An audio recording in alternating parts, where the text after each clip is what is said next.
Microphones are on, please. Pretty sure. Good evening. Hello? Is it on? Okay. Good evening. Welcome to tonight's planning board meeting workshop. If there's an emergency, please exit to our left, go down the stairs, and do not use the elevator. We will follow an agenda, and this is not a public meeting, so only the board, the applicant, and other town staff associated with this can speak. Having said that, I think we're going to change the agenda, correct? Correct. So I'll let you take over from there, Michelle.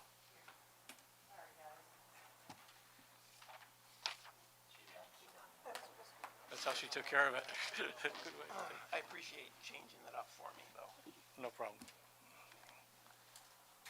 Okay. So, you want me to read them? Yeah, but you're going to change the order? Yes, I am. No, just do them as a group at this Well, I'm point. gonna, it's, case number 2025-04, excuse me, 2025.04.01. These are, 01, 02, 03, 04, and 07. Requests by Crown Castle Fiber LLC for preliminary final site plan approval to construct and operate a small cell antenna with associated equipment on a new pole located in the public right-of-way in front of, near, or in the vicinity of 122 Mayfair Drive in the R1 Residential District, 7 Leland Road in the R1 Residential District, 10 Lake Terrace in the R2 Residential District, 233 Pinecrest in the R1 Residential District, and 119 Pinecrest in the R1 Residential District. So if you guys want to come up, right over here, I'll help turn the microphone on for you. Do you want me to present? We thought you'd do the presentation at the public hearing. Okay, I can do that, so then just discuss. Yep. And I have 10 copies for everybody. I did not.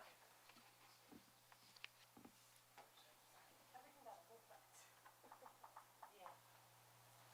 Start with us. Please start by identifying yourself and your address. Sure. Okay.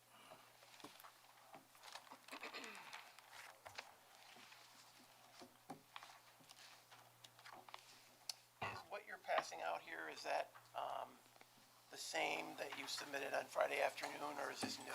Correct. Okay.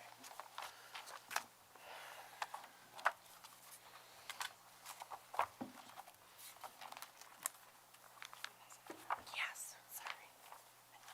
And then the attorney. You get her too. Thank you.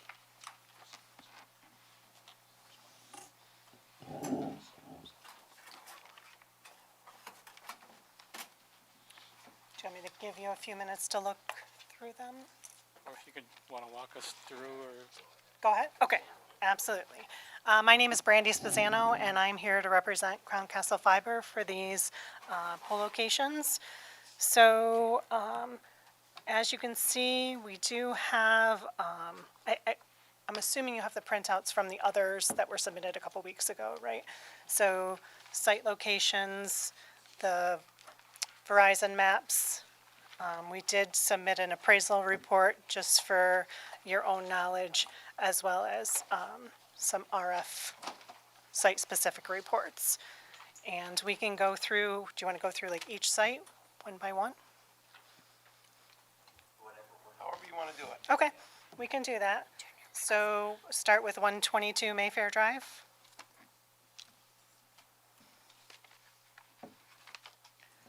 Sorry, I'm just pulling it up on here as well. So in your packets, I'm not sure if you have a location, but I did print one out, and I do have a screen to share. But I did kind of make a larger view of where we're looking to place this pole. It is across the street from an existing wood pole. I can pass this around if you want. There's nothing in here you haven't seen. And I do have it. that's not in this? No. No, I think this is just a larger version okay. of what was sent, like, in the packet. So, and this is not complete. Maps and things in here that do not correspond with any of your application. This has East Rochester in it. That's part of the appraisal report, so that's all stapled together. If you undo the binder clip, then you can take that whole packet out. This looks like it's only a part of what you submitted on Friday. This is all that was submitted on this past Friday, but then all the other stuff was submitted Okay. a couple weeks ago. Okay. Okay? So, sorry, I thought I was presenting today too, so I kind of made it like into a presentation as well. So this red line is representing where the pole is going. Just trying to show you that it's not in anyone's front yard. We're trying to keep it discreet. Again, across the street from an existing pole. The problem is we can't go on that pole because it's technically in an easement, so this is just closer to the road in the right of way, which is why we're proposing to set it there. So, and why can't you go in the easement? We're not allowed to by our Genie wireless And agreement. do you have something that will demonstrate We why sent- you're not allowed in the easement? We sent in the license agreement, And on Friday? nope, 2 weeks. Oh. That's the date that, Okay. It should be in my packet that I printed out. Is there opportunity to renegotiate the license agreement? unfortunately, it was just signed in 2024, so we tried the best we could a year ago. So we're going to roll out. It's like in mid, Well, you just have to pay them more money probably. I don't know, because we're a publicly traded company, or because we're considered a CLEC. It is, yes. And so just quickly, so this is the agreement. It looks like it's just partial. There are snippets, yeah, because some of it is obviously proprietary. Okay.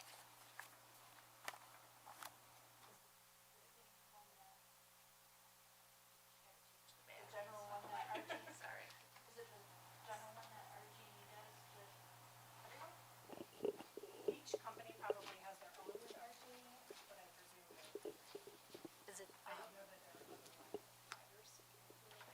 Verizon. What kind of information in that type of agreement would be proprietary? Like license fees and whatnot. Can you Redact give us that that, numbers? with that information redacted? Give us a whole agreement with the, If you feel that's necessary. we do. I also am questioning. You said you entered in negotiations with them a year ago? I think it was signed, the date of the agreement is on there. Okay, so was that in anticipation of this coverage service? Yes, as well as many others. So these specific locations Oh, are no. part of that negotiation? Yes, as a whole. I mean, we hadn't selected these sites at that time, but yes. So if there is any utility there, it was not negotiated a year ago? I guess I'm asking you, for Mayfair Drive, for example. Right. Was that part of the negotiations We a year don't do ago? site-specific negotiations, so we asked and they said no. Okay, I think It's seeing like a- more on of a that then whole. would be helpful. If you see, I'm sorry, I didn't print it out, but if you see the language in there, Okay, it says specific. But if you were to find other locations, that's the beginning part. The agreement is the beginning part of an application. Our license agreement with utility companies is on a whole. It's not site-specific. So it's It's how we work with them for every single application, not, so you have one we have license one agreement license agreement, for all of Rochester. correct, for all of Western So New nothing York. supersedes this one? What's that? Nothing supersedes this No. one?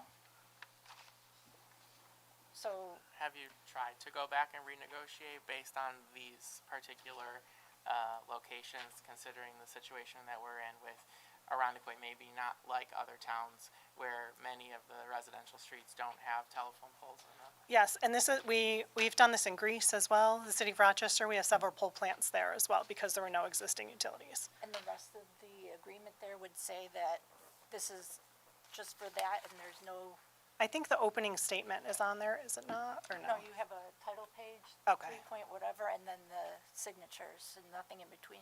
Gotcha. I can, yeah, I can pull the whole thing if that helps. It's pretty standard across all of our companies. We have one with National Grid. Did they That was agree probably to- dated in like So I think- 1996, maybe. We I have think one- they want to see that because there's a lot of these locations go, you know, in the front yard where they don't normally have poles. And so they want to know what due diligence did Crown Castle undertake to make sure that they, you know, they need to be in the right of way instead of in the backyard. Sure. Was this a blanket denial on every application within the service area of RG&E? Yes. So For 100% easements. anything that you wanted, they turned it down? For anything on easements, yes. So it doesn't sound like they did their due diligence where things could have been cohabitated. Right, yeah, could you I go don't back and know. see would there be exceptions?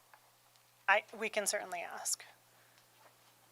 So Brandy. We have, there are other exceptions, for example, like sites with a primary riser are an automatic exemption. So it doesn't matter, we can't, or automatic prohibition. So we can't ask for an exemption. So it's more than just utility easements. Sites with primary spacing cables, if there's existing equipment on the pole, cable TV or telephone equipment, those are automatic denials. It doesn't matter how much we try, it's in our agreement, we're not allowed to go on them. It's part of their wireless standards. Cool, so it would be great for us just to have that in writing, that Yeah. that was the reason. Cool, thanks. So the only thing I'm confused about is, in one of the prior meetings, it wasn't you, Brandy, but it was the other representative, stated that Crown Castle just does not go on to private easements, and that's why it wasn't looked at. Now you're saying it's because of an agreement. Am I getting it right, or? There's, both are somewhat correct. We are classified as a public utility. We are under the CLEC, C-L-E-C realm, which is competitive local exchange carrier. And so we are allowed to place on poles within the right-of-way, within the public right-of-way. It is a very rare occurrence, but it does happen where we do seek private approval, but it's extremely rare. It was stated that you just don't do it previously, so, I mean, you can go back and look at the recordings. That's why I was I confused. believe you. Yeah, okay. Unless I got it wrong. Do you guys recall that? Yeah, unfortunately with RG&E, we just can't. I mean, we could certainly seek to get private property approval to go in their front yard, but I think we all know that's not going to happen. So, I'm kind of stuck in the public right Well, how of way about here. private, or approval to go in their backyards? We'd have to be offset from an existing easement, like we couldn't be in line with that, if there's room. What I'm asking is, did you do that? Did we ask to enter an agreement with, Right, I mean, I Property sat on the owners? city's planning board, and I can tell you that private people put these antennas on their buildings. and there, we can't go on buildings, we only go on utility poles. Okay. Could you perhaps, I don't know what the residents would say, but could you say, we could put the pole in your backyard if you'll grant us authorization, right? Like, the option that is being presented now is in the right of way. I don't know, a particular resident may be inclined to allow you to put it in their backyard in order to avoid having it in front of the house. So perhaps that might be something we want to ask each of these sites. You know, it doesn't address all of the concerns, but Yep. it certainly may address some. Can we go back then just to 122 Mayfair, because it's not in anyone's front yard, it's in the side. So I don't know that there would be any better option I'm not that homeowner, I wouldn't know what I would to prefer. know, I mean, it's essentially in their backyard. It's outside, I mean, it's, I think probably the bigger concern is in the neighborhoods where there are no poles in the front, as an example. But I also think you originally came with 8 Correct, applications, and now you dropped 3 because presumably you found other poles. in the right of way. Yeah, so is there any more effort to try to eliminate more of these poles? We exhausted, trust me, if we could go on all existing poles, we would love that. We wouldn't have to be here. It would save us a lot of time and effort as well. Yes, we've exhausted all efforts and are down to these 5. And hence why we tried to show you the locations. I mean, we can go site by site, and if there's one in particular you'd like me to ask, but I just don't think that there's any other better option. And this is something that you submitted, what, 2 weeks ago then? This, This is just a rendering, a little bit of a broader view, just to show. so we It's don't the have same, this? this picture, no, but you have this. You have this entire packet. Well, what you showed up there with the red line, I think is That helpful. was what I was going to present today. I think that'd be helpful to have that in hand. I could certainly send it or print it, yes. Sorry, and I could draw a red line on here as well.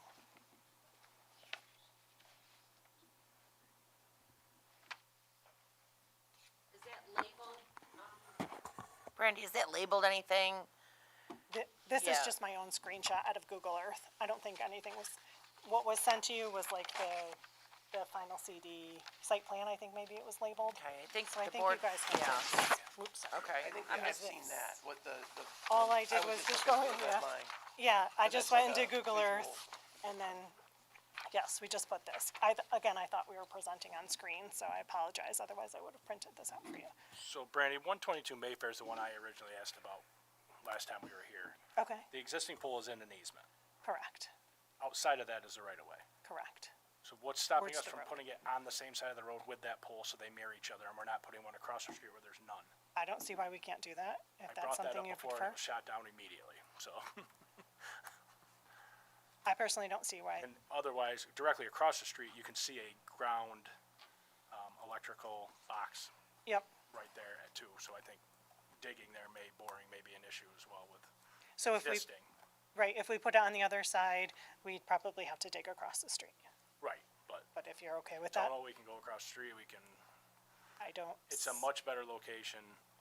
It's, again, it mirrors one that's already there. That's truly a backyard, not a side yard, or it's truly the front yard of that house because the driveway's on that side. But that's the location of any, for the best location for this, would to mirror that other pole. Okay, For sure, on the same side of the road in the right of way. I think that's a fairly easy fix. Is there other concerns, or would that, like, just a fix and That one, submit it in 2 weeks kind of thing? Yes. that's just my opinion. That location's Okay. much better.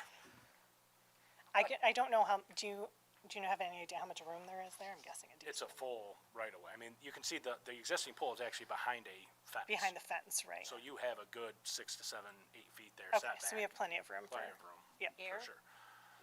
Directly across the street, right where the pole is. I don't know if I can edit on here. Oh, I can. Look at this. Like this, on the left, Well, correct? Like that? I Yeah. just moved it. directly, yeah. It would mirror that pole that's right there already, and then, across the street. I think that ground vault would be an interesting bore issue anyway. Can you show me where, please, because I'm not seeing it in my Google Maps. I'm Sorry, sorry. right here, if you can see my picture. Oh, this one right here? You see where I have the red line? Go back to Mayfair. This is the presumed location. You have the overhead view, because we can get there. This time, if you jump.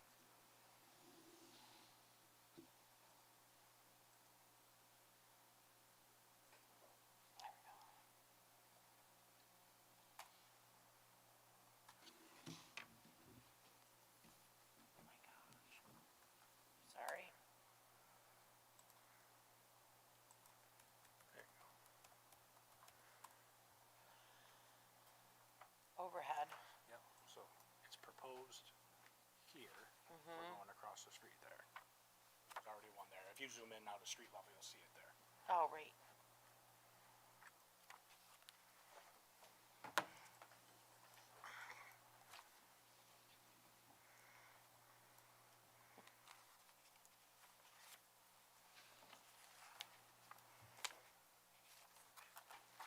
Other questions or concerns about 122 Mayfair, or do you want me to move to the next one? You don't have that agreement in front of you. I don't know.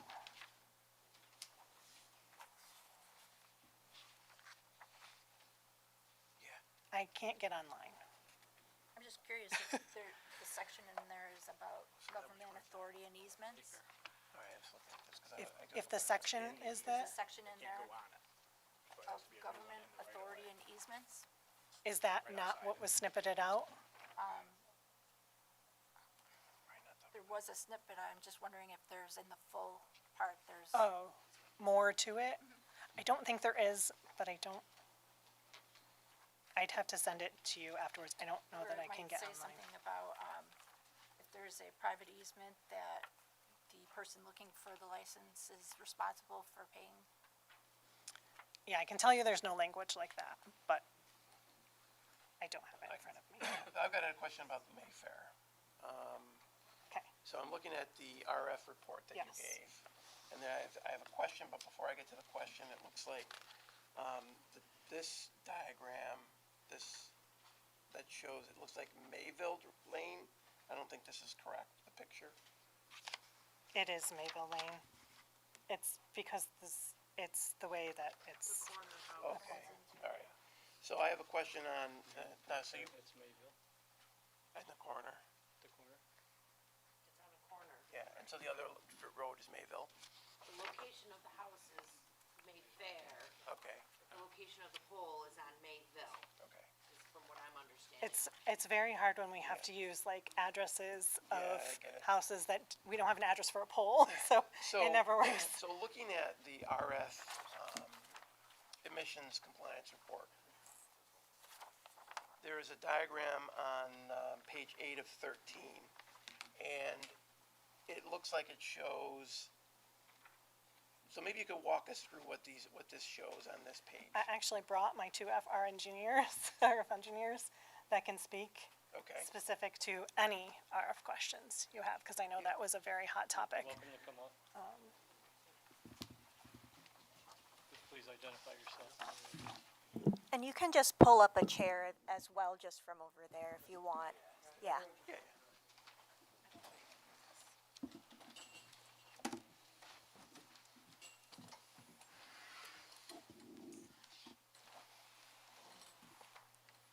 You guys might just want to state who you are and My name is Tyler Gaffeller. I'm an RF engineer with Crown Castle. Pragnesh Shaw, Senior RF Engineer for Crown Castle. You guys might want to be here also for the public hearing so that the public can ask some questions also. But one of the concerns that the neighbor, so I'm looking at this diagram here, and there's the same type of thing for all of them. Can you walk us through what this depicts? Like, what's the green, what's the blue? Yeah, so the green on the image, if you look down on the bottom of the table, there's a table Yeah, on there. So that is your RF emission exposure. So green should be from, do I have a copy right here? it says from 5 to 100%. Yeah, 5 to 100%. So what does that mean? So in RF exposure, right, so for the general populace, and that's what that chart displays, RF emissions exposed to the general public can't exceed 100%. So anything green is good. Green is good? Green is good. The blue is, what you're looking at, blue is not good. Okay. But it could be, but it could be up to 100%. I mean, so is it drops down, Yes. Yes. gets attenuated the more? The further you go out, Okay. or the angle that you go to. So it's a combination of antenna pattern. Yeah. Basically, that's what determines. So one of the concerns that the public might have is if you could, am I not on the microphone enough? All right. So I think one of the concerns that the public could have is if you look at this, this diagram, it's depicting, I think it's talking about 6 foot. Tell me about the like it's got a little person here, and then I saw something where it says something about 6 foot something or other. I don't. Oh, yeah. Yeah, so the predicted MPE, what is MPE? Maximum Permissible exposure. depicted at the center of the 6 foot vertical zone that a person would occupy. right? So, So basically, if I'm looking at this paper, I'm just, Yep. I'm just picking up. yep, random. it doesn't matter which one. So we're talking about this green exposure, that's where you would see 0 to 5%. Below that, it's less, very small percentage. All right, but I want to make sure that this green area, is this talking about what the exposure would be at the 6-foot plane?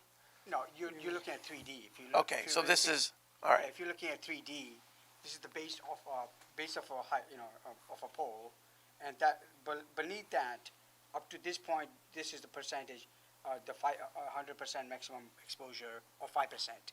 Actually, 5 to 100, so it could Yep. be anywhere in that range. But closer would be 100 would be closer to the blue Yeah. line.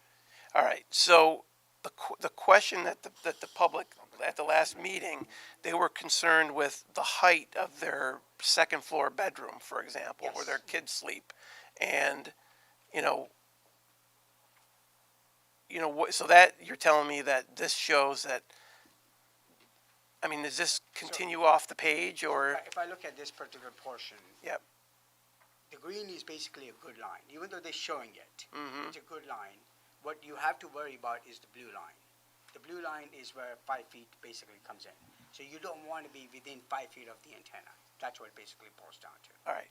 So is there a safe distance away from the antenna at the plane of the antenna? Yes. And this what is that roughly? That is where that 6. that 5 feet That, comes in, 5 yeah. or 6. whatever. Yeah, 6. is Oh, what okay, we're close to. well, I'm talking about, so the plane where the antenna is. Yes, where the plane, exactly. So where how this- far away from the antenna do I have to be? Is it just, Exactly. Just 6 feet. 6 feet. 6 feet is the signage that the report is proposing to stay away to be safe.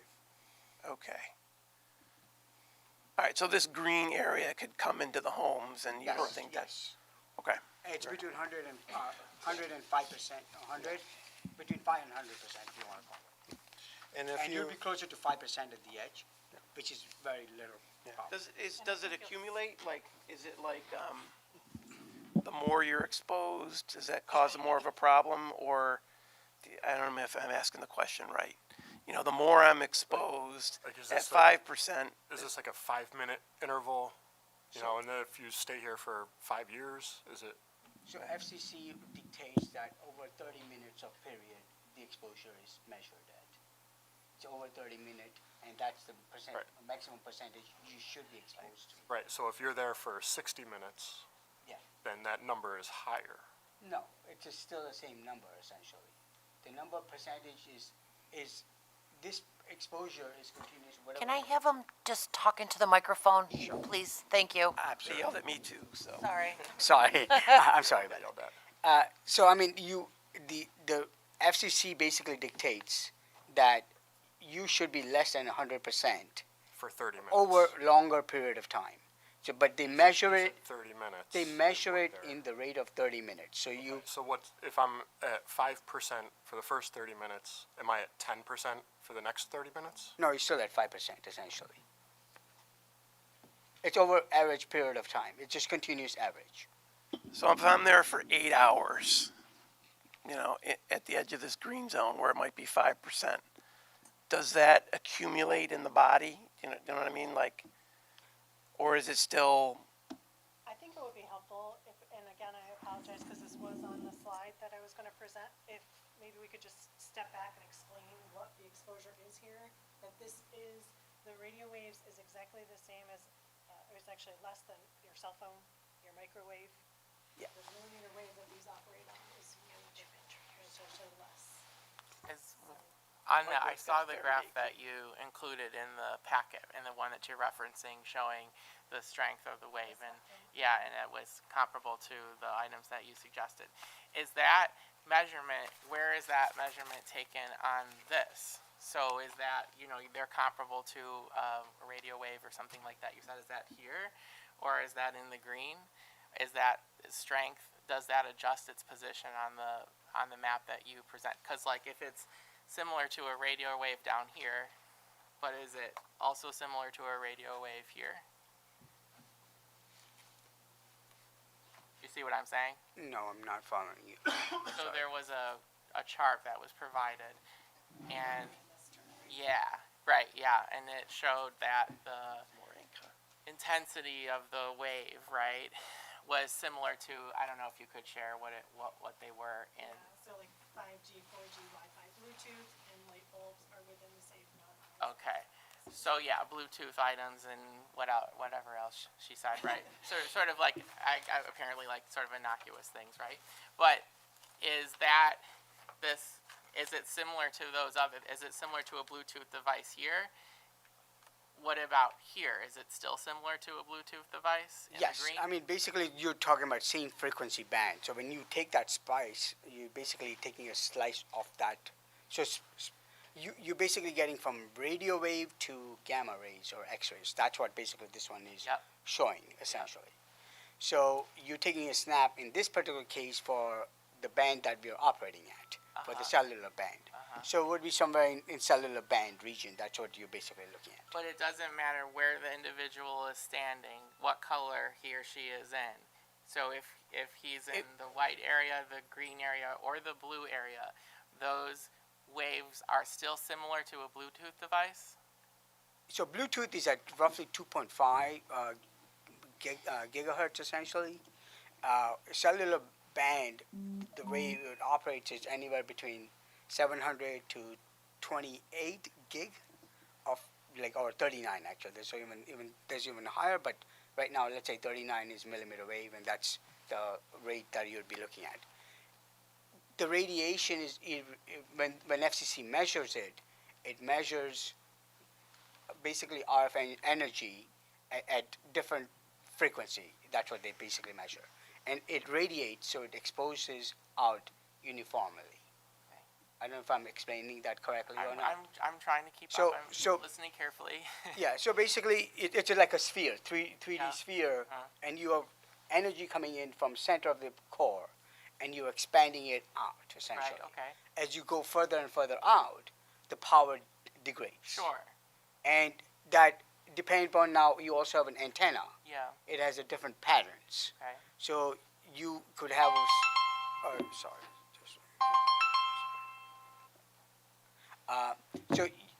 The antenna would have its own directivity, that how you want to steer your energy. Okay. So that energy depends on if you're in line of sight, you may get 5%, and the guy below may get only 1%. I follow. So my question is that the comparisons that are made on that chart are, it seems to me, and I don't know, I'm asking, that they would be different based on how close or how far you are from where the signal is radiating from and in what direction it was, shot at or whatever the case is. So if the comparison of it being close to a Bluetooth device could be true or not true depending on how close, how far away, what level you are Yep. to the antenna. So that comparison is not always true. It is sometimes true depending on where you are in proximity to the antenna. It always matters where in proximity of antenna. That is absolutely correct. But it also how far are you from the antenna? Well, if you were So 3 feet from the antenna and on a second floor in front of a second floor So- window, that's would not, I think, is what I'm learning, be comparable to it a would be Bluetooth. very less, and I'll give you an example. Like we all talk on cell phone, just holding on to it over our head. You have noticed that the phone does get hot, Sure. over the Yeah. period of time. The power coming out of the cell phone is probably a million times stronger than what you receive from the actually base station, which is about 10 feet away or 20 feet away. Of course, it's always someone's choice to use their cell phone, not necessarily someone's choice to have the antenna put in their front yard. So I mean, it's a calculated risk. I No, suppose, that but there's a you're gain venturing and directivity, and what happens is the propagation, the deterioration, is significantly less over a 10 period of time because it's logarithmic scale. For our purposes, though, these antennas do meet the public exposure limits that the FCC has granted you, correct? That is absolutely correct. Yeah, so I just, basically, I wanted to make sure that I understood how this worked. And that, because the people are gonna be concerned about the height of the second floor of their homes. And so if I'm understanding this correctly, it's the ionizing radiation that's bad, right? I mean, you just don't want to go above a certain level of ionization. Right. So you don't, ionization is there everywhere. As we speak over here, there might be Wi-Fi or whatever it is, the transmitter or your cell phone, your transmitter, your cell phone might be coming into my side. So I'm just looking at this chart. It says like 5G, 4G light bulbs are within the safe non-ionizing zone. That's, I guess, what I'm asking. Yeah, so what they're saying is like, it's not an X-ray Yeah. or gamma ray kind of situation. And so if you're outside this 5-6 foot away from the antenna, it's not going to harm your cells because it's non-ionizing. Yes, Even in the green and area. that's based on FCC studies also, not mine, but FCC studies. And And every antenna transmit power pattern dictates what the length is. I mean, right now we're looking at, in this particular case, 5 feet. The other ones are 26 feet. So every level is different. So it depends on what power you're transmitting at, what antenna you're shooting at, what direction. But this particular case is 5 to 6 feet. and we understand that the limits that the FCC puts on us for, what we can consider, but we just wanted to understand that a little better. Absolutely. The next page may help a little bit. We asked them to do that for you as well, because I know a lot of residents were concerned that this would be touching their house. So each one has essentially like a blurb, a blob, I guess, of where that exposure. So again, the green is still good, but I understand it is still exposure. It's just very, very slight. You can see it doesn't even very touch the house. You can see each one that they're more than safe, I guess. If that makes sense. That's all I had. I'm sorry. And I just want to add one more thing, that the amount is, this is when maximum power actually transmits.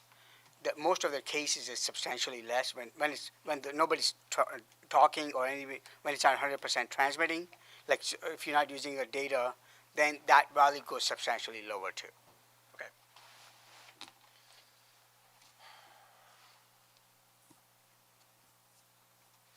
Any other questions on that, or do you want to go to the next one? Are there other general RF questions?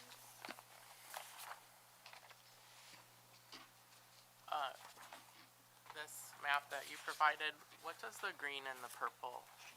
I think purple is existing, green is proposed. Which map are you looking at? Yeah. It's in Somebody's gonna have to be a the little packet we got from Michelle. The original one? I think so. Okay, so it's the one dated February 23rd, 2024.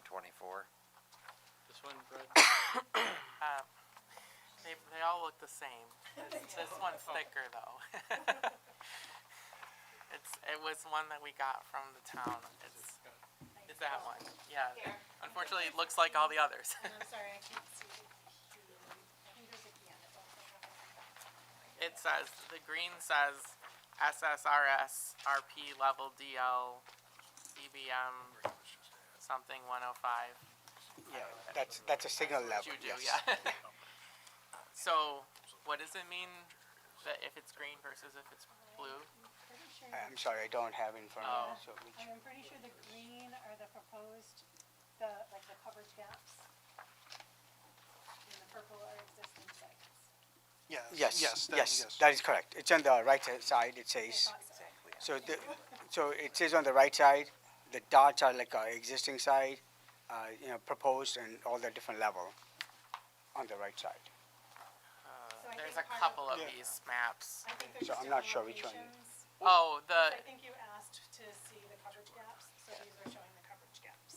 yes, from horizon. the two dots I understand. What about the blobs, the green and the purple blobs? So that's the green is Verizon's existing coverage today for millimeter wave, and the blue are all the proposed sites, including the 3 that we were dropping. The blobs are the proposed sites? I The- see the pin, like the circle. Yeah, the pin are the locations, Yep. but then the blue is those proposed coverages for How those far it sites. will go out, how far. So that's it the will new cover coverage. the That would be provided by yes. that pole. Correct. But we don't have, okay. What is, you said millimeter wave? Yes. What do you mean by that? It's just a different band, so what,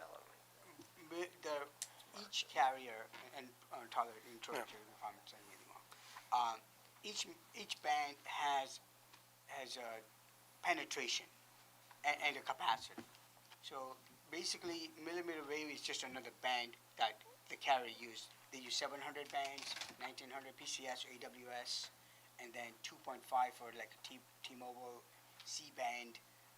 Those are like just a different frequency band that the chart depicted. Okay, so what is, in these situations, you're filling a gap for Verizon, right? That is correct. And what is the gap that you're filling? Gap in what type of coverage?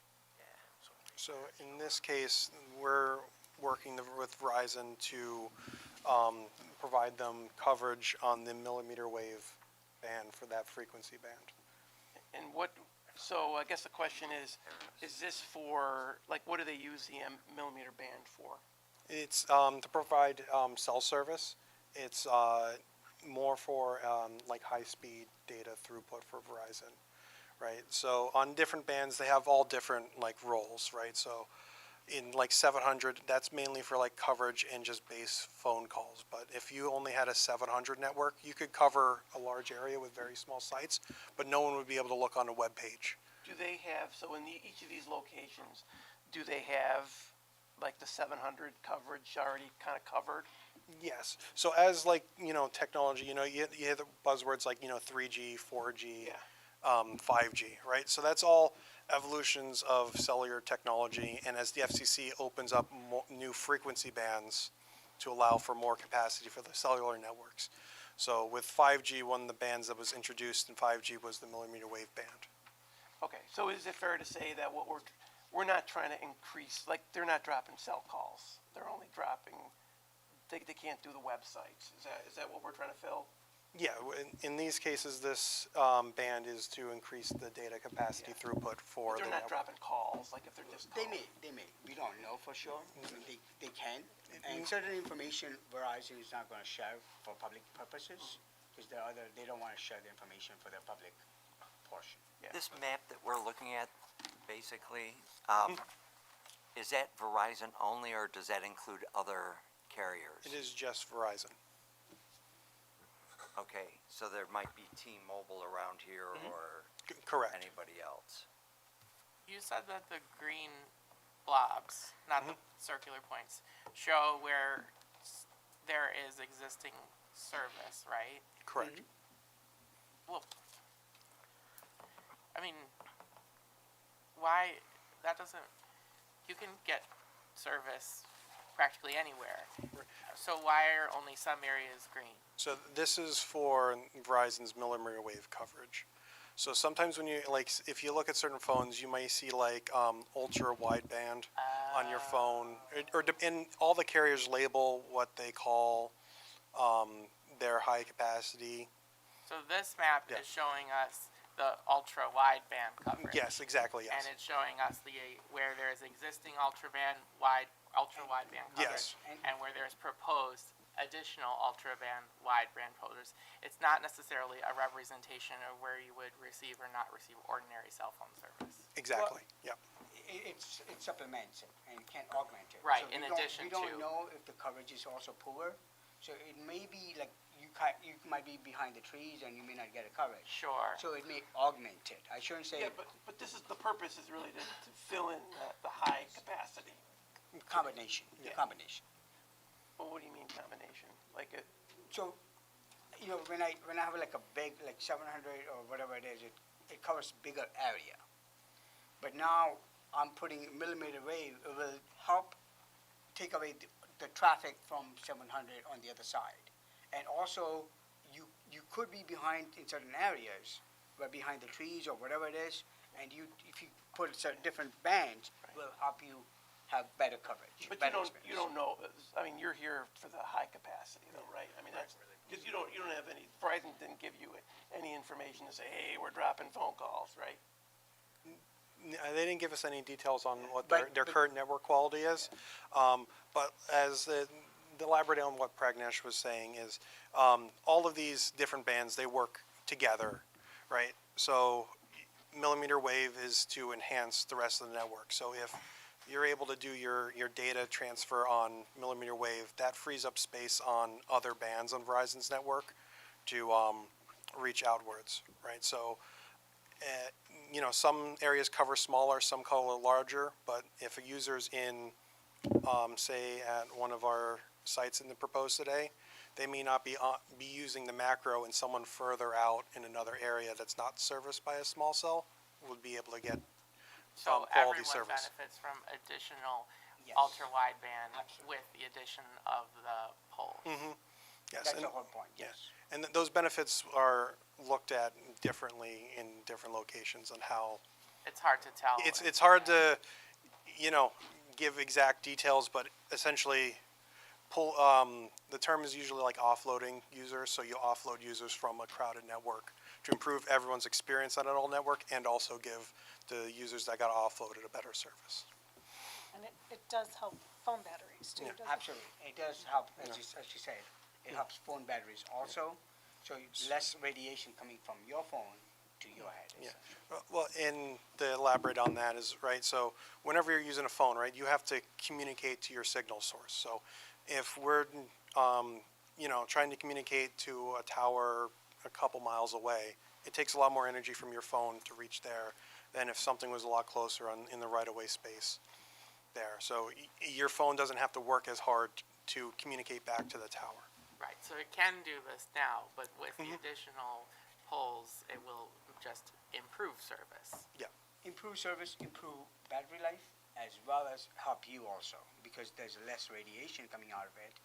The reason it uses more battery life, because it has to transmit a lot more power from the mobile to the base station, we call So it you're base just station. kind of gassing up the service. So we are reducing it, so therefore, it has to transmit less from here, which essentially helps everybody. So this, I believe, was mentioned at a previous hearing.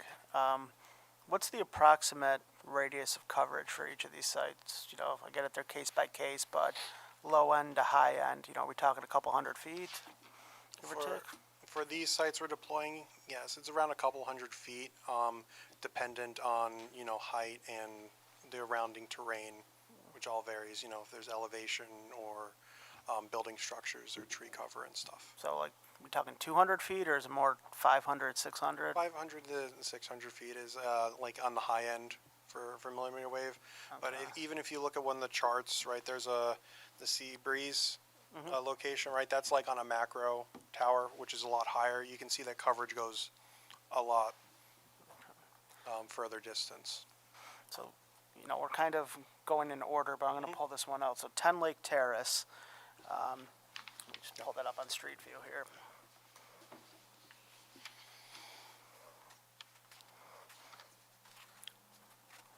So it looks like you're going to have that kind of on, I believe it's on the south side of the structure. It's not on the Lake Terrace side. It would be on the Parkview Terrace. Or I got that mixed up. It's on the corner, okay. So we have a park about 600 feet away. Any reason why we couldn't relocate one of those there? So instead of not being in front of a residence, it's at least on a public area, and you do have some existing overhead utility poles there. Where exactly is?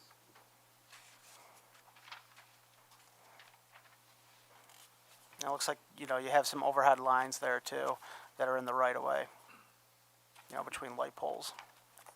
Which way is the park? It'd be northeast. So the park would be at the corner of St. Paul Boulevard and Lake Terrace. Quite a bit up then. And you have existing poles in that St. Paul Boulevard right away. I know we have quite a few Yeah. poles on St. Paul Boulevard. It's up in here.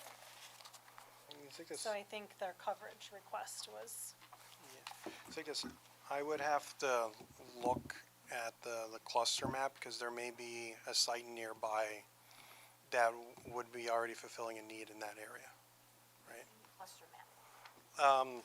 Location of all of like the existing proposed and sites that Is that what we have here?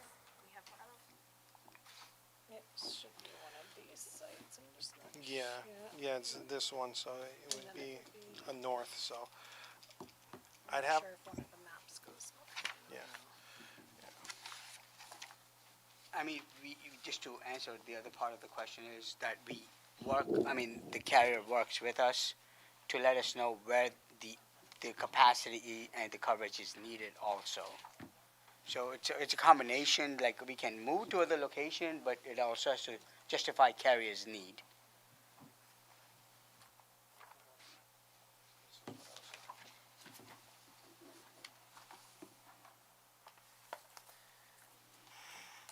Is this a cluster map?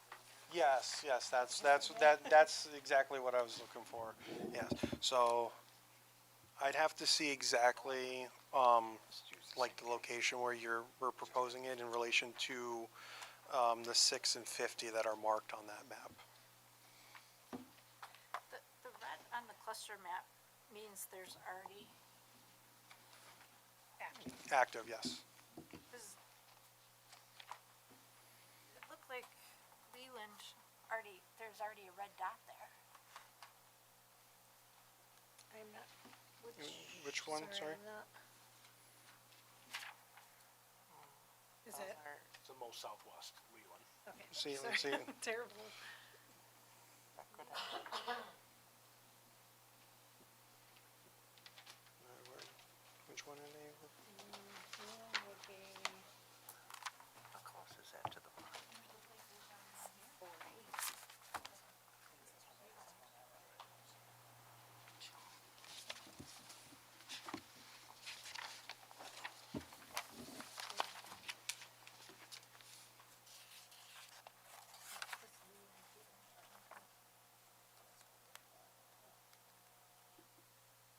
Is that mismarked as? I don't know. No, it's right for you. Yeah, I was just looking at the key again. Yeah. Yeah, I'm not sure. I can ask, I don't know if it was just mismarked, it was Sorry, I mean, does it show band on it? I mean, you could have the site, but It's like I think. It's on which road? Sorry, I'm trying to. Leland. Could it be behind a house? Yeah. Winona Boulevard. Gotcha, I'm trying. Yeah, I think it might have. It looks like it's probably I think it's mismarked, I think. Yeah, John, which one were you it looks like it's Yeah, Lake Terrace. I think it's I think it's marked as active, On because on on the, report. a different band too. Could be different band. What's that? Oh, sorry.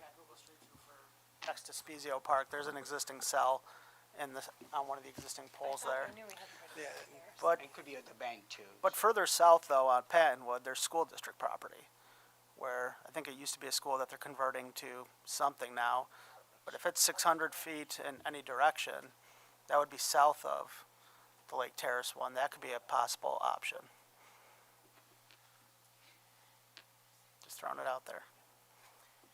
I also know that it seems that having one of these is no real guarantee that you're sort of out of the woods. Because, for instance, and I'm glad you brought up this map, I was thinking of it, the corner of St. Paul Boulevard and Leland Road have two, which are like feet away from each other. I don't know whether it's different carriers or what, but there's no real assurance or long-range plan that we're not going to be peppered with zillions of these because folks can't work together. Particularly in this Leland Road and St. Paul Boulevard case, there are two which are, I don't know, probably can't be more than 30 feet or so apart from one another. Why?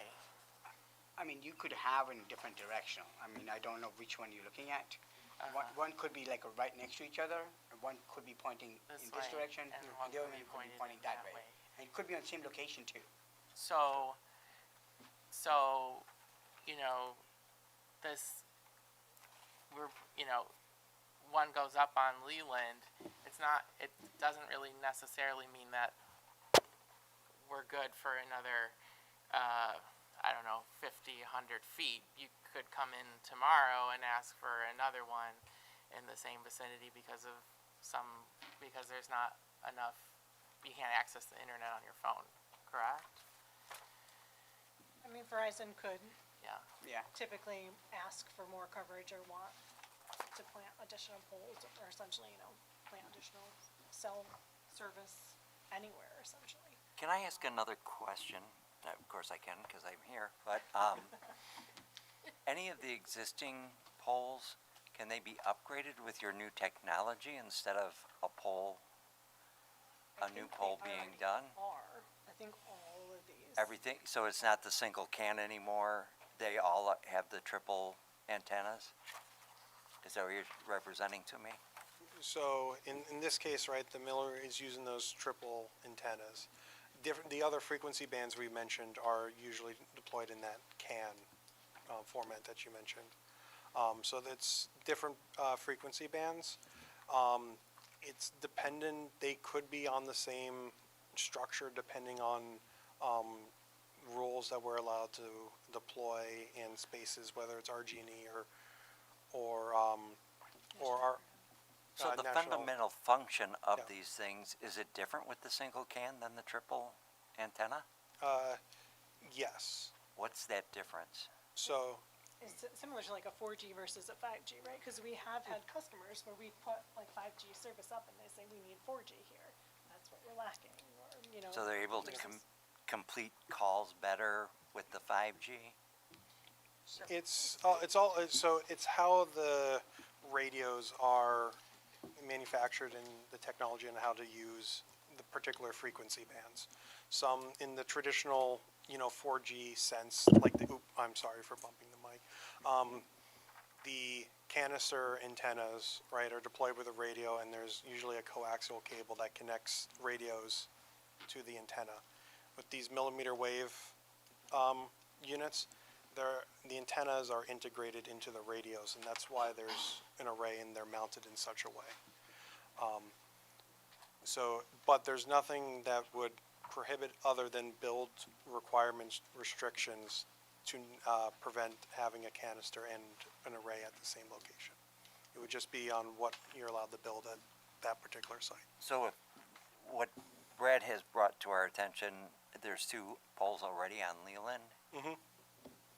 Would that be possible to co-host your equipment on their poles? Are those poles joint use poles with I RG&E? didn't bring this up, Yeah, Brad yeah. did, so I would Right. not be Do the you, one I'm to sorry. tell you the So, positioning of them. and this Yeah.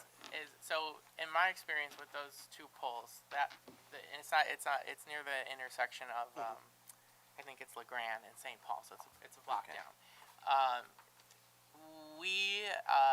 The first one, I'm not an expert, but Yeah. I believe that's what you're calling the CAN. Mhm. That came a number of years ago, before the planning board, and it was before our code had changed. And we were reviewing each and every single one of these applications. Do you remember? It was quite a thing. We were going through each of these. I remember we were doing site plan review. In that particular case, I remember us putting conditions on the application saying that at that time, there was a large box that was also mounted on the pole. We wanted it, I don't know if you remember this, Alan, we wanted it the opposite way of approaching traffic. We wanted it painted brown so that it matched the color of the telephone poles. Yep.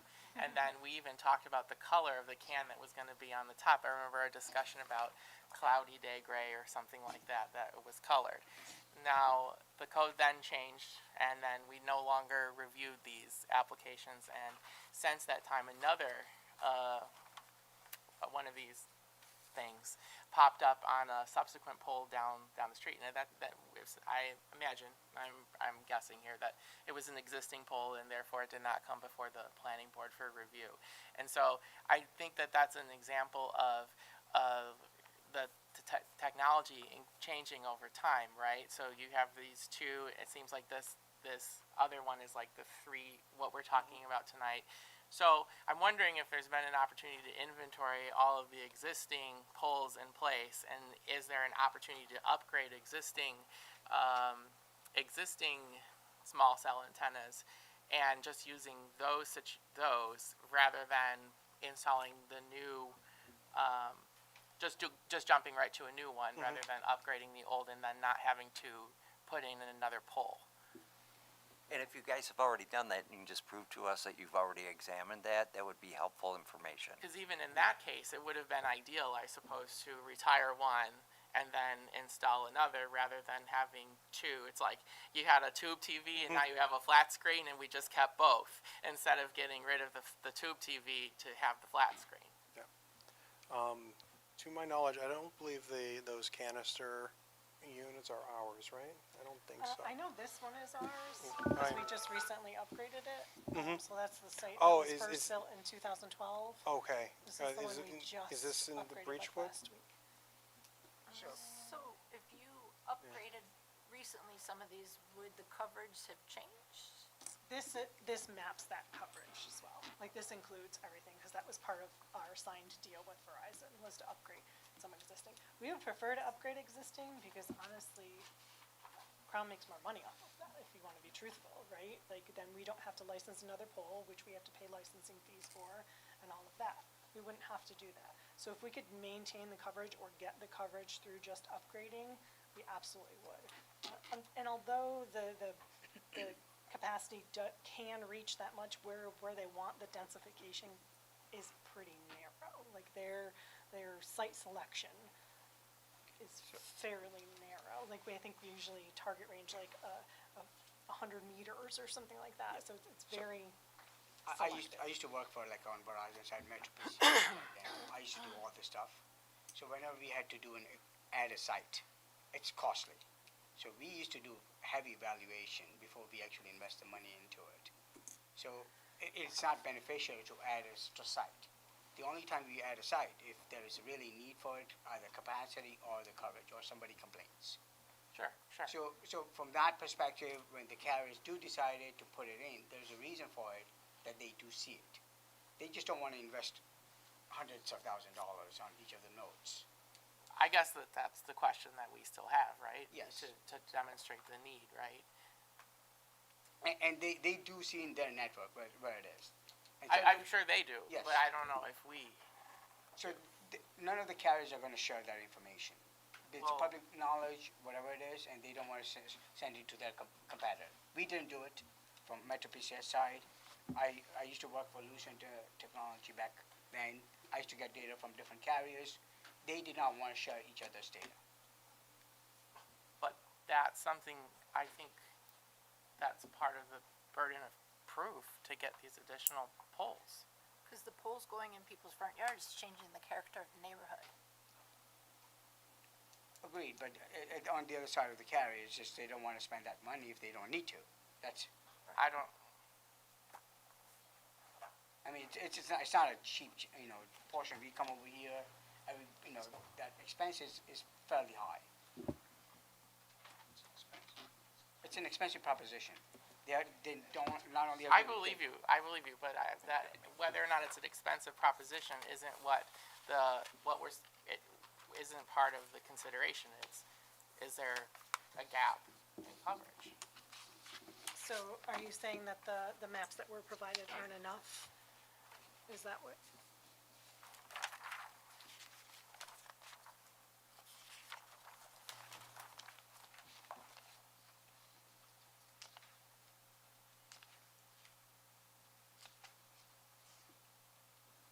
So we don't know that it's possible on Leland, or you're representing that it's impossible on Leland to use existing. For the radius that I have for 7 Leland Drive, there are no other sites. And that's per Verizon, right? Not anybody went out in the field to take a look at it? It's both. We have people driving around. Okay. We also, And then the other 3 applications that were dropped, what happened with those? there was a new pole placed. I don't know, RG&E placed it. I don't know why or who. Does RG&E have to come in front of the planning board to place the pole, or do you have a different agreement with them? They don't come before this board. Okay, there was a pole unless- placed. Well, We have no I'm idea sorry, why they do or come how. before this board But depending I on what think it they was do. somebody brought it up. I don't remember who it Brought was. it up. But you saw it? To look at the site, it was, Yeah, it didn't make so sense. we had no idea. So that was one of them. So that was someplace RG&E allowed you to place something, so They the placed a pole in agreement, the right of way. They placed a brand-new pole a couple months ago. so the agreement that you have with RG&E that says absolutely not, On easements. This is a pole. but you were able to use their other pole, in the or public- somebody's pole that was there. This one's in the right of way. public right-of-way. Okay, They placed a brand-new pole. Since we took the survey, there was no pole there. Now there's a pole there. all right. Easy win. And the other two? There were existing, so the easements, the one pole like on the edge came out enough to be in the public right-of-way to be able to use it. So we looked at like property lines. When was the survey done? I'm not sure because I don't have that site in front of me anymore. Like the survey of all the sites? Oh, I mean, we start.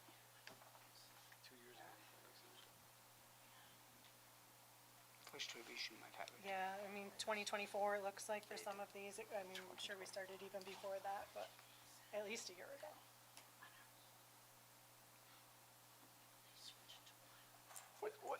You mentioned something about the cans, and the cans are, I think you said 4G, and then you're trying to do here 5G. Can you explain in layman's terms what's the difference between 4G and 5G? I'll take that. So 4G and 5G, there are three big aspects of it. It's basically efficiency. It's the same spectrum that you use, 700, 1900, 2100. All the bands are basically same. What you do is you change the format and put compact. So it's just basically putting like a lot of stuff together essentially and compacting it to get more data out of it. So you get in between 4G and 5G, you get three things. You get faster, you get more bandwidth, means more data, and the last one is more users. So before you could only have in the cell site, I can have only 500. Now I can have 2,000 users simultaneously. So those are the three big things that is difference between 4G and 5G. So when people talk about 4G and 5G, essentially it's the same thing but more efficient. Efficiency gets into it. And therefore you get better delay and more throughput and more users.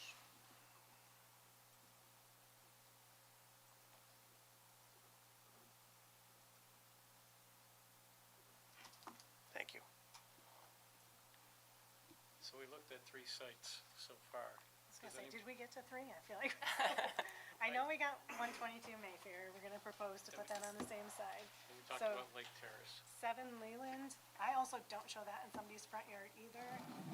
Again, I apologize that I kind of have to show it this way, but, so this is where we're proposing to plant it. It's on the corner. There's a couple of different directions. You can see near that fire hydrant. When you say you're proposing to put it, if it came time to put it, Meaning we're proposing because you guys haven't approved it yet. no, but when I say, it's like, you could end up putting it in a general area.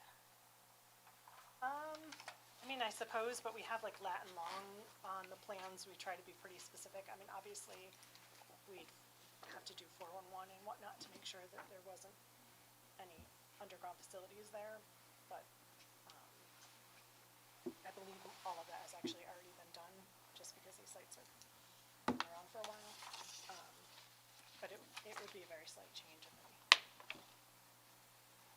So if you're looking at this,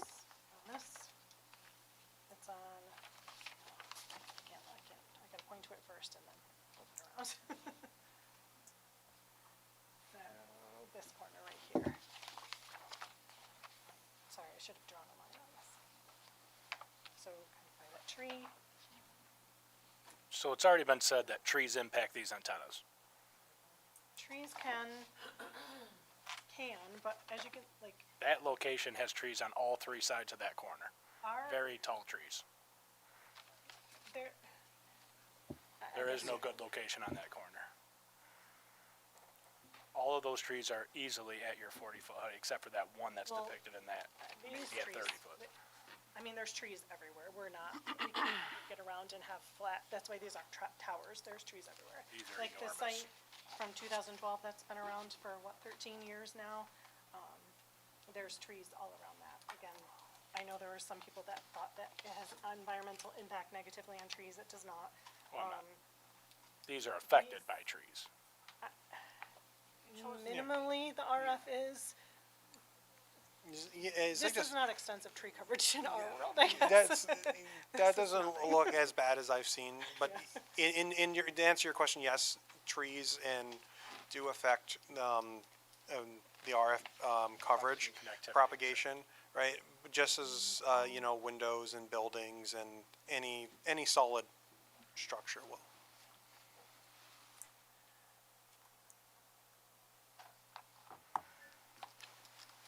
Is there anything else you want to show us on Leland? Sorry, so are there comments then on? I guess I just would go back to whoever, someone down there suggested, perhaps giving the homeowners the option and, you know, like I said, I'm not sure exactly what anybody would say, but, you know, perhaps you go to that homeowner and say, you know, we're looking at putting it here, just to do our due diligence.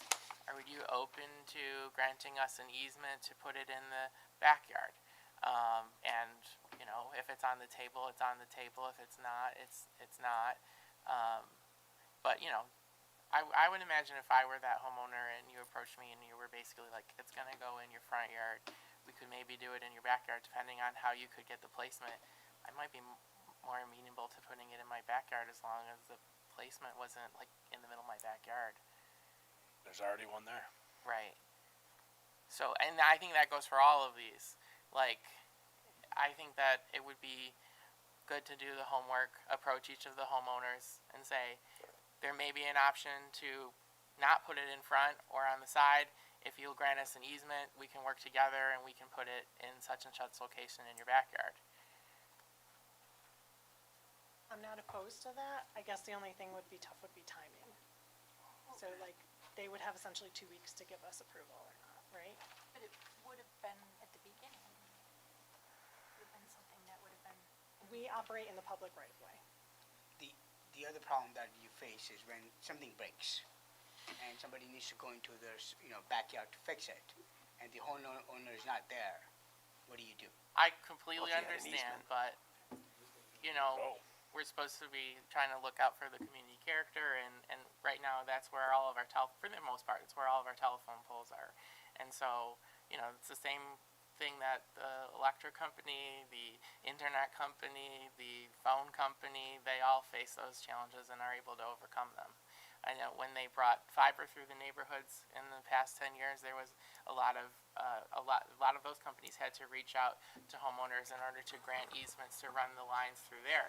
And there was a lot of talk about that because people were anxious to get fiber and people were waiting to hear back from residents about can they run lines, can they put poles, and those companies seem to navigate those challenges. And I think of a few examples of where they were putting poles and new poles out in the right of way. And if the homeowner was amenable to an easement, you could build in a notification process in the easement document, you know, whether you gotta give them X amount of days notification before coming back there. And it appears, I mean, from looking through the Public Service Commission, that happens all the time. Each utility company posts on, they have to post on the easement or the agreements for the attachment, and it shows who's applied, the agreement, which is the first step, the signed agreement, and then the utility, which is RG&E, would come out and inspect the pole to see if it's possible, and then it shows the time periods, and they have their own shot clock that they have to work on. That is true. That's an application though, not a license agreement, so it's a little bit different.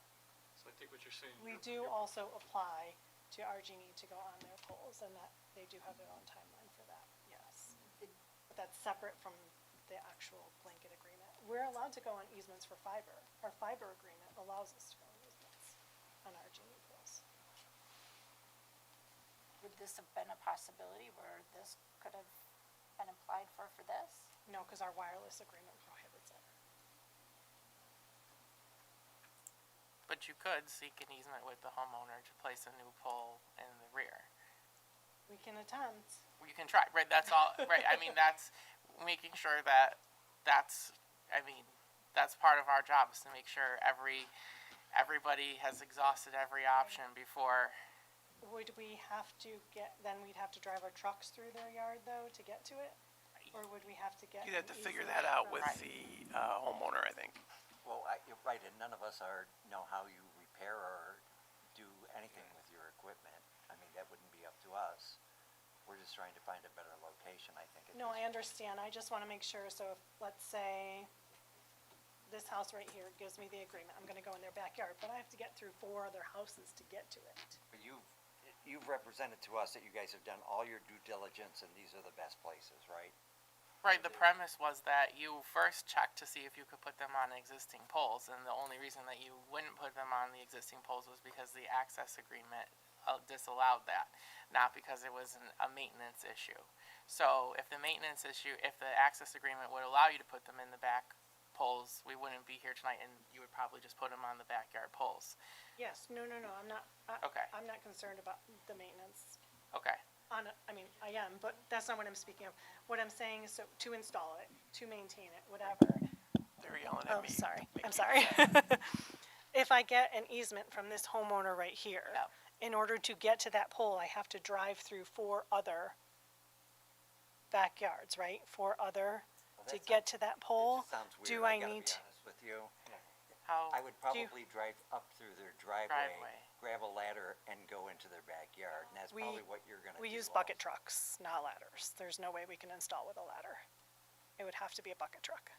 So we'd have to have a bucket truck, so then part of our easement, so I guess I just want you to understand that these homeowners will have to be amenable to us driving a bucket truck through their yard, through something, to get to that pole, unless if it's on the end, fine, no issues. We have utilities in our backyard and work gets done without bucket Because they trucks. drive through the entire easement, right? Never I had, think this goes back to what they originally, sorry. Sorry. Yeah, I think this goes back to what you originally told us, is that your process does not look at easements. You look at right-of-way, and that's all you've done for this. I think that's what they're asking. Did you look at everything? The only thing you really looked at is right-of-ways, poles that were in the right-of-ways, could you go on those poles?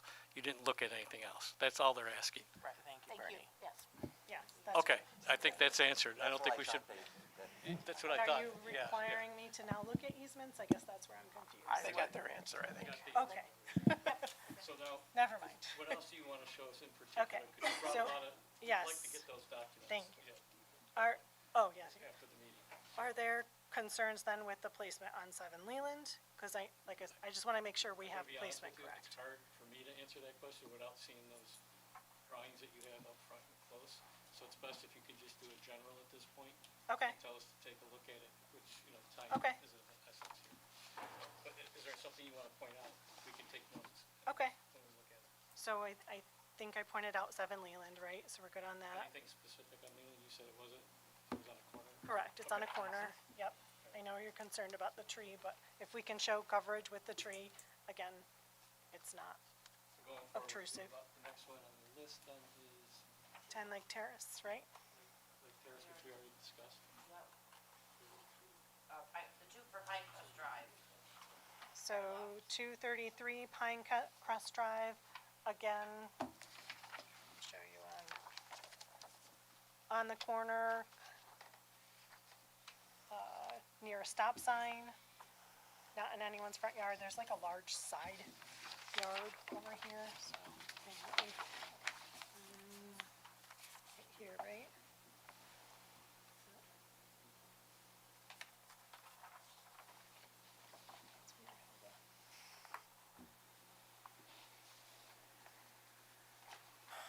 That's over here. Oh, yeah, there's our box. So it's right here. But you're going to send us the picture you got. Yeah, I there. can send you this whole deck. Yeah. Like I said, I apologize, I thought we were presenting, so. So again, not in anyone's front yard. They would like you, I think, to present that next time. Yes, I have no Oh, problem with yeah. that, sure. I was planning on presenting both Good times, point you wanted to make, feel it's on the corner. correct. And then 119 Pinecrest, I guess this The is address is where, the only thing different on if you have an opinion, this is again opposite a wood pole. just So copy and there's an paste. existing wood pole, just happens to be in the easement, and we're looking to come across it on the other side. Is this another one you'd like us to try and place on the same side? It only makes the most sense. I mean, if you can mirror something that's already there. Those wires run across the They street, do. right? Because presumably they're running through the backyards of They those are. houses that are on the other side, you know, that are facing like a They are. yes. So the idea of like having to run a bucket truck through four people's backyard is not necessarily true, especially in these corner lots, because if you could only move the telephone pole 10 more, 20 more feet that way, you would be in line with all That's the why I said, other. if we're on the corner, it wouldn't be an issue. It's just, if I can't get that homeowner to agree, but maybe I can get one 4 houses down to Right, agree. so like in that's where I'd be that, stuck. in this opportunity, in this space, you presumably may have, I don't know, but you could have up to 4 homeowners to approach, because the poles run between, you know, there's a house on this side, there's a house, there's a house, there's a house, there's a street. You have the telephone poles that are running between these houses that are generally on the property lines. And so it could be this homeowner, it could be this homeowner, it could be this homeowner, it could be this homeowner. One of them may grant you that easement. It would keep it out of the right-of-way, out of the tree lawn, and much closer to the existing poles. And there's 4 opportunities to that in many of these cases, where with still good accessibility. With this particular one, being that the wood pole is already right there, it would make sense to stay in the public right of way.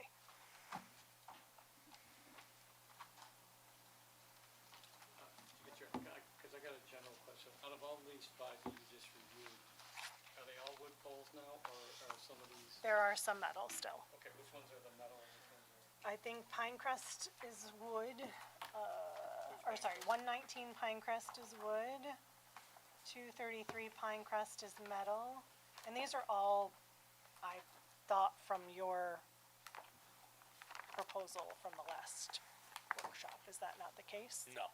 No, wait, You guys brought us, the original presenter told us which ones were wood, which ones were metal. It was not our purview. Okay, sorry, I apologize. If there's any that you would prefer to change, either way, that's a very easy fix. 10 Lake Terrace is metal. 7 Leland is metal. And Mayfair is wood. So 3 metal, 2 wood. If any of the metal need to be streetlights, that's also an accommodation we can make. If that helps. I'm sorry, what was Leland? Leland is metal. All right, so anything else you want to present to us tonight? I think we have a lot of data to look at, but you're sending more. Yes, I'll send you this deck, this slide And deck. have you been able to answer all the questions that we presented previous? Yes, And you got all those back to Michelle so she can distribute the answers to us? yes. I appreciate that. Any other general questions? So is there anything you need from me before the next meeting? I think they've got a lot that you've just given them on Friday too, so. Yeah. So we have a lot of data we have to look at yet, Okay, to look at deeply, and this is going to be additional, which will be helpful.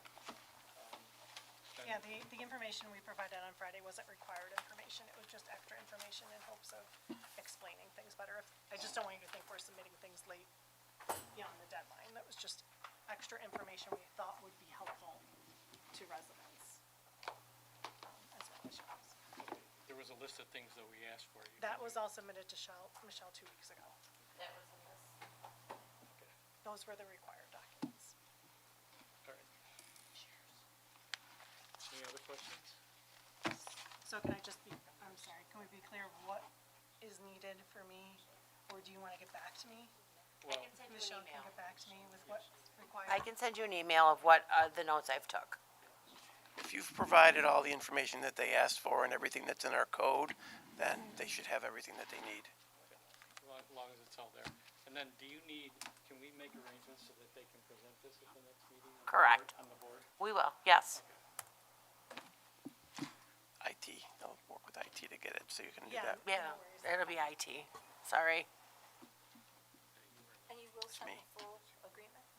Yes, I will, so I think that was all that's left kind of is the agreement and the slide deck for me to send you. And that was the only extra information. Okay, thank you. So Michelle will send out the note. You want to Then- summarize now, Michelle? No, I'm good. Are you good? You want a summary now, or? I just wanted to make sure, because I know there was some Was, I think, communication. yes. I just wanna make, do I have to go to homeowners between now and the next meeting, or are you comfortable with the code that it outlines? I think that's up to you and however you think we're thinking about this at the moment. Okay. They asked if you had done it, and you answered them. I don't know that we need to summarize anything else in the list beyond. So the board asked for a list of items, and our code has certain requirements. You said you submitted those. There's an additional bunch of materials submitted on Friday that they will take a look at, and tonight they asked for a redacted copy of the agreement. And I think that was, And the new documents. yeah, and the slide deck. Yes. Yeah. I think that's, so 2 items. Thank you. Thank you. Thank you.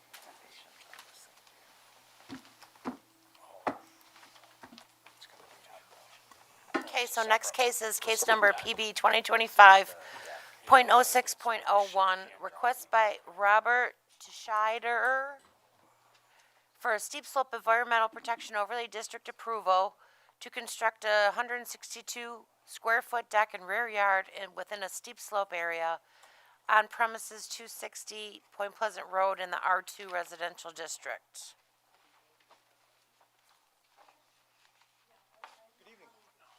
Hello, thanks for sticking with us. Where do you want to put this tower? Tower? No. So we do have our representative from the Conservation Board that, they reviewed the application on June 4th, just to update the board. The board had some concerns. That should be within your packet. Yes, Mr. Adams is here from the Join the table. Thank you. The board had some concerns for damage to the steep slope if construction equipment is going to be used. Perhaps hand digging for the post holes would be preferred. The applicant should have a plan for any erosion control problems causing spoils from the post holes.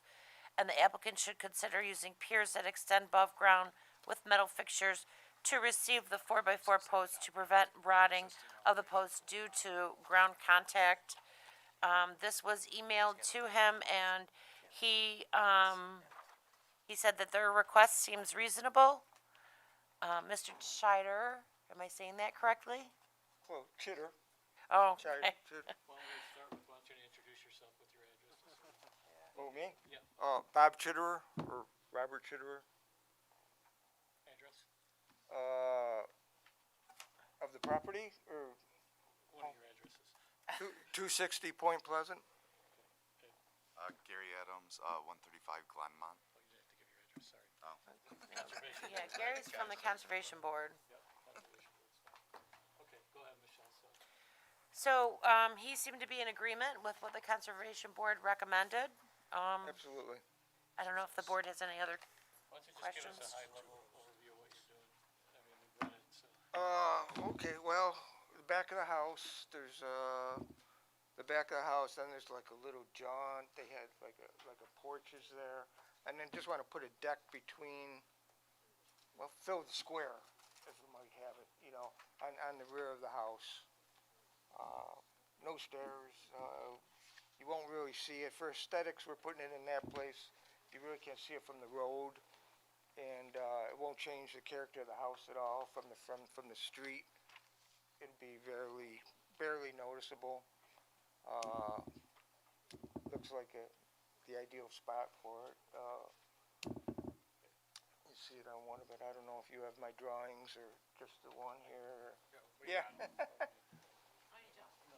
So thank you. Got them in the back here. I knew I was missing something. No, this is the house. So is there any questions, considering you got the letter from the Conservation Board, was there any questions for the Conservation Board? You were told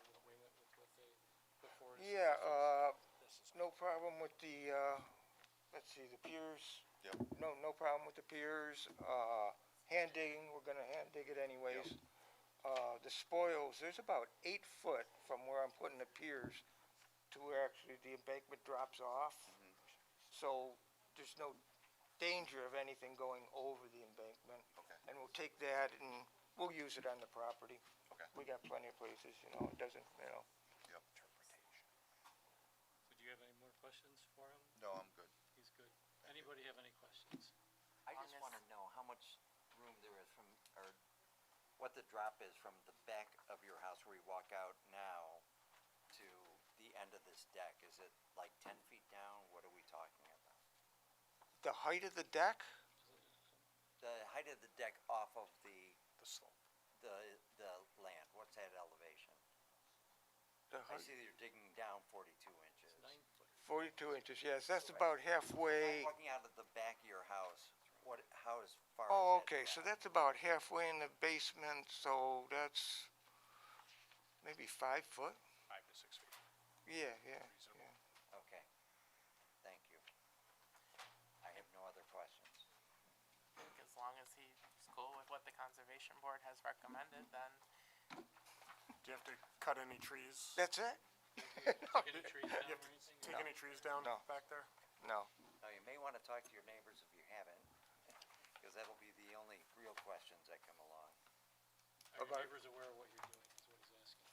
Oh, yeah. Always helps to make sure that the Yeah, neighbors 'cause- know. You'll get a surprise the same way we will when they show up to say, Oh, talk to us about it. no, all the neighbors love what I'm doing, actually. I'm getting a little, Be good to get a letter from them too, so that helps. Okay, we just don't want you to be surprised either. but oh it's yeah, happened. because they'll get a notice, and then they'll say, oh, what is this? So if you go talk to them ahead of time, it usually quells any concerns. all the ones all around us, unless they come from 2-3 doors down. How far is the radius? Everybody got a notice. 500 feet. Oh, 200 feet. So they're all gonna get a Approximately postcard. a little over Are they? 200 feet. Yeah, so it's usually generally a good idea to say, hey, you're gonna get a postcard and this is what it's about. Well, we got the placard up there too, and everybody's been asking us, and what's that about, and I don't see a problem. Okay. Even after you start, they'll come and ask you questions, like, they Yeah. forgot they got the postcard, so it just helps. a They're lot. coming, they're walking through it, we got good relationship there. I think we're good, thank you. Thank you. You on the next one too? Yes. You don't have to give your address again. So, okay, next one. Thank you. Thank you. See you in a couple weeks. Next case is case number PB 2025.06.02. Request by Costage Engineering acting as agent for Beacon Estates LLC, Dan Kappa Jr. for subdivision approval and steep slope and woodlot environmental protection overlay district approvals for the creation of a new 5-lot subdivision to construct 5 new single-family dwellings on premises 245, 289 Newport Road and tax ID 077.16-1-31.21 in the R1 residential district.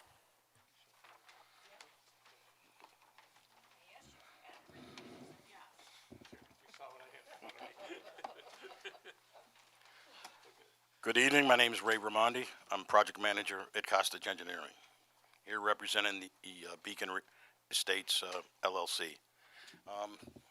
They have second-generation landowners of this property. It's been in the family for, their father owned it originally, and he attempted back in the 90s to do some development on it. That didn't go through. They attempted to do some development in the early 2000s. There were too many lots, so we have relooked at it. The boys would like to, it's 3 brothers, they would like to find a way of developing this property. It is in an EPOD, both steep slope and woodland EPOD. So we've looked at several different options, and what we came up with for this was this 5-lot subdivision. We are proposing to have these declared as buildable lots. What you see in the plans is a representation simply of proving that they're gonna be buildable lots. Individual lots may differ because, you know, these will be custom-built homes. They may differ in size, differ in shape. But we've tried to point out that in the blocked areas, the best locations to minimize the grading that would be necessary and the number of trees that would need to be removed. It's a very heavily wooded area. Some of it is officially outside the woodland EPOD and some of it is inside. So we've, again, tried to mitigate and leave that as less disturbance as possible. But again, we did a tree inventory for you, and I know this went to the Conservation Board. They had some comments about the number of trees we were removing, which we tried to, we again, through our experiment here, we tried to limit it to taking out the minimum amount we need, and it's about 20% of the total volume of trees that are there.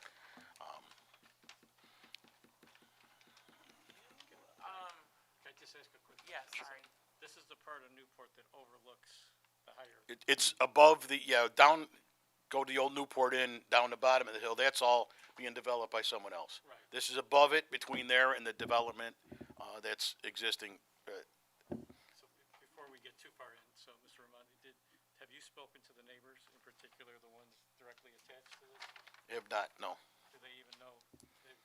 A couple of them have come down while we were down doing some surveying, but that's, Only because that whole neighborhood is very sensitive to. and we intend to, I mean, these guys, they're not developers themselves.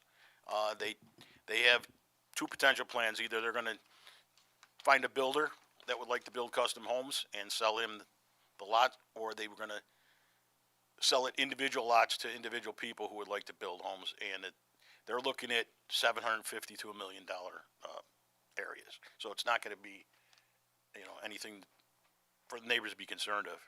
All right, well, I just know some of these neighbors, I'm sure. I'm have sure. houses Before us. We'll be here. Geez, a neighbor that's not concerned about change. Yeah, that's not gonna happen. I gotta. Are any of these gonna be a prep school? Any one of them? Right now, you're seeking subdivision approval, right? Subdivision, Strictly subdivision. right, so, Well, no, they're asking for the EPOD permit or not. Right, the EPOD permit and the subdivision approval, so that we have, when we're all said and done, we want 5 defined buildable lots. Now, each individual, Be a little hesitant about the EPOD permit until I see the building. see the plans. which isn't gonna come through until Right, individual so, development. So like- that's why I developed But that's not Footprint. necessarily what would actually. that'd be a worst occur. case scenario. You'd be stuck to this. So, I'm just thinking out loud, I mean, as far as subdivision, I guess, fine, right? Because it's not Well, impacting. except that he represented to us, or maybe I misunderstood, that these are subject to change, the lot lines, depending on the home. Not specifically the lot lines, no. No, not the lot. The lot lines will stay the same, the building envelope will stay the same, but if I'm gonna build a 3-story house, Be within code. it might be over here, right, it might be to this side, it might be to that side, the driveway may be over to the left, to the right. Those kind of things may potentially change. I think we would want you to, I mean, personally speaking, I think I would be fine granting the subdivision. But then, when I would wanna see each of these houses come back for us to review the impact, once you're sure you know what the, outline of the house is gonna be, where the driveway is gonna be. Right. And we can look and see particularly which trees you're gonna, it's steep slope and woodlot, right? Absolutely, So yeah. particularly what trees are gonna be impacted, which ones are not gonna be impacted, see the grading plan for the new house, all of those things. We would need to see exactly what's being built in order to grant the part with the, about the EPOD. EPOD. Just like the guy with the deck that was just here. Right. That's all we're doing for him, Right, right? gotcha. We saw exactly where he's putting his deck, we saw exactly where the footer, we said this is how it's gonna go. And we don't have any, it's so conjectural with the footprints you have now, I mean, they could just change. So, for subdivision, I don't think I have any problem, but to grant the EPOD permits, I would wanna see the actual You houses. brought that up, because that's where I wanted to go. and you Okay, kinda jumped on it. good, we're all on the same You page. said the subdivision's not even something, sometimes it can be done administratively. Yeah. And I was trying to understand, what conversation did you have with the Conservation Board that you took, that they're gonna take out a lot of trees? Did you share more or less than what you just shared? No, I wasn't even at the meeting. We just, I prepared a site plan of the, and a tree inventory of the entire parcel. But you didn't say what you're gonna take out. Yes, I did. It's on the plan. Everything everything shaded is potentially what's coming out. You're telling us what they're taking out. Based on the conjectural, like, based on we have no idea. So then, if it changes, you'd have to come back. So it's almost better waiting. Just wait, yeah. Follow what we're trying to do. Yeah, I understand that. It's, the situation for me, they've hired me to do the subdivision at this point. If they sell this to a builder, he's gonna come back individual plot plans for each individual lot. And that's when you should get the EPOD, because then we could do the site walk. We Okay. could see it. They just wanted to make sure that they could I develop can this see where some way. you're coming from, because I would want to do the same thing if I was your guy, make sure I was selling something I know that someone could build on. But the reality of the situation is we don't know until we see the actual Right, outline of the house. I understand that. And he could theoretically, if they hold everything the way I have it, you've got it. If they wanna change it, then it's gonna be something that they have to come back and, and make a point. Subdivision, Michelle, do they have to come before the board on this one? 'Cause isn't some of it? Yes, you need to, per, town law, you need to have a public hearing for a subdivision. Yes. But we don't need the EPOD approval to get the subdivision approved? That they're completely separate? I think we can double check, but I believe that the EPOD triggers are usually like disturbance of land or something along Drawing the those lines. lines. So, we'd have to double check, but if you're not proposing anything to be done on those lots, then you probably don't need an EPOD. But if we're looking at if they're buildable or not, I'm not sure. You could sell a piece to the neighbor and they just hold it in perpetuity for Sure, no reason. once they've got Never a, do anything with it, and then they don't even. that's a lot, right. And they don't need an EPOD, they don't need a building permit, anything, but. Did all the neighbors get the postcards? They go out tomorrow. Oh, tomorrow, okay. Yeah, we have 2 weeks in between. Oh, okay. Only because we know this neighborhood is very sensitive. I have to get them out by Friday, but Yeah. tomorrow is I'm usually a few days ahead, just to. I have posted this sign already, so it's been up. Brad and I expressed our opinions about this. I don't know if you want to take the temp on the rest of the board or not, but. Yeah, please speak up. I spoke up, so. Can I just ask a question? Yeah. On the short form there, 12B, you checked yes, can you just explain? What was the question? I can get my stuff out. It's the question, is the project site or any portion of it located in or adjacent to an area designated as sensitive Archaeological? sites on the New York State Historic Preservation Office Yes, it is. site inventory? There is a circle shown in the Bay Area down below. Okay. So we have to, Nothing in a right. we probably have to say yes, because it's near water. Anything that was, historic waterways and things typically have sensitivity. Did But you we're not, get any communication from? no, Topaz? we're far enough away that we don't have, even though we have to answer yes on the form, we're not within the realm of where we're gonna disturb anything in that area. Okay. Hey, And- does that make sense? And we also talked about going to do the DEC, just to get the jurisdictional Yes. determination, because there's the new freshwater wetland regs. And I apologize, in the very beginning, you said they tried to do something once before and it got denied. Yeah, the most recent one before this, they had actually carved the road in up and around the whole area, and they had put 6 or 7 lots in. And it was like around 2000. It was a different developer, but it didn't go through. So these guys just want to basically have the opportunity to sell it, and no one wants to buy it because it's not developable. So the two things were the subdivision and the EPOD. So if the subdivision, if they get that, they may just turn this property over to. They may sell it to somebody, yes, and say, but go ahead and they still build it. have no guarantee that it's buildable. Right, because we would grant Right. we would likely Right. grant the subdivision, you're buying the lot with no real guarantee that, because you'd have to come here and. Right, but, in Maybe some ZBA stuff that. the realm of things, there is, you have a formula for determining the buildable area of an EPOD area, and it falls within that realm. So I mean, Feasible. it's feasible that it can be done. That's the point. It's not something that is absolutely, you're gonna deny it because there's no way it can happen. So they have a feasibility to get a subdivision and a feasibility that they, somewhere on those lots, I mean, if they have to bring them closer to the road, if they have to do things of that nature, but actually the actual road area is, there's a boundary along the road area that's actually not in either of the, EPODs. Outside of the circle. Yeah, so I just recommend talking to the neighbors, because as soon as they see the sign, I'm sure. we can do that. Yeah. The back lot. So as far as next, the meeting, you're gonna be all right if you only get subdivision? I'm gonna let them know where the situation is right now and see how they wanna proceed. Okay. You gonna put any Might cell see in 2 towers? weeks or not.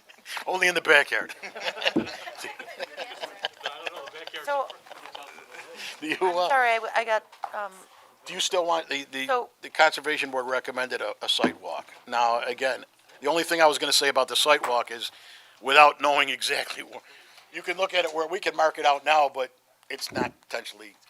so Gary, what, I'm sorry. I'll add that if each site has to come back for an EPOD permit, then the Conservation Board will also have to review it. So it's kind of like, we'll postpone the site walk until they come for EPOD. So will the EPOD be Does that make granted sense? on the subdivision or on each individual lot? Each individual, would that go along with a building permit or a plan, or a site plan, or both? Matt. Before a building. So they'd need a site Or plan, building a permit. lot, site plan for each individual lot. EPOD Site. for each individual lot before they have, how do I want to say it? When they have a building plan, Gotcha. when they have a dwelling concept plan, then each individual lot will come back for EPOD approvals. Okay. Fair enough. You can only do them together, right, if they remain on the same parcel?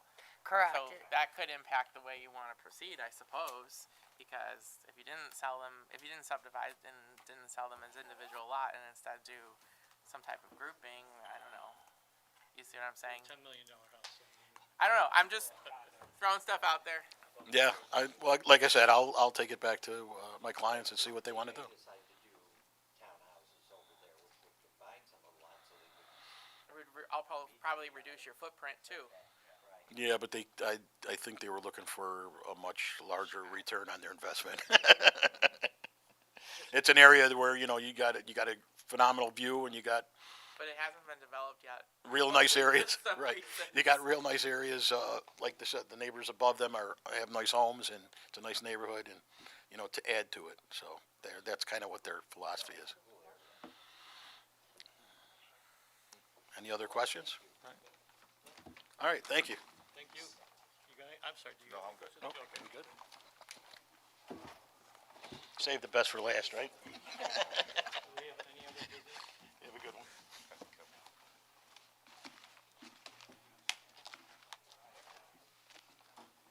I think no other business, I think we're done. We're adjourned. Is everyone gonna be here next week? Because 2 weeks.